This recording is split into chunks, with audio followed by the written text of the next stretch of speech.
ఆ పంచాడగొట్టు మీతో తిట్లు తినడం కంటే ఈ 250 చాలయ్యా నాకు. ఏంటో ఈ కాలంలో ఇలాంటి మగాడి కన్నా ఆడవాళ్ళే మంచిగా పేరు డబ్బు సంపాదిస్తున్నారు.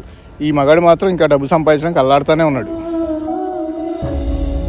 అమ్మా నాన్నేంటి ఇంకా రాలేదు? నువ్వు చూపించేంత ప్రేమ నీ బాబుకు నీ మీద ఉంటే ఎప్పుడో వచ్చేవాడు. వాడికి తాగడానికి మందు ఉంటే చాలు, పిల్లం పిల్లలు అక్కర్లేదు.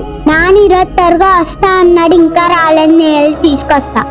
నీ మాట వినడానికి నీ బావేం ఉత్తముడు కాదే, వాడు పెద్ద పోరంబోకి ఎదవా. బాబు బాబు అని ఏంటే నీ గోళ? వెళ్ళి నోరు మూసుకుని కూర్చో. స్వామి, ఇంతగాడిని అందరూ తిడుతున్నారు కానీ పొరపాటు చేయడం కంటే ఆ పని చేయకపోవడమే మంచిది కదా.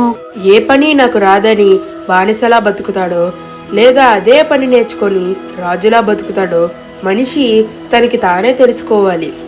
శిల్పి దెబ్బలను తట్టుకున్న రాయి దేవుడై నిత్యం పూజలు అందుకొనును. మొదటి దెబ్బకే భయపడిన రాయి జీవితాంతం కొబ్బరికాయ దెబ్బలు తినును. ఇప్పటికైనా అర్థమైందా మూషిక, ఇతను అందరూ ఎందుకు తిడతారో? నాది చిన్న బుర్రనే కదా ప్రభు, మీరు ఇంత క్లుప్తంగా చెప్పారు. చాలా చక్కగా అర్థమైంది ప్రభు. మూషిక ఇప్పుడే వచ్చేదను. ఏంటే ఎక్కడికి పోతున్నావు?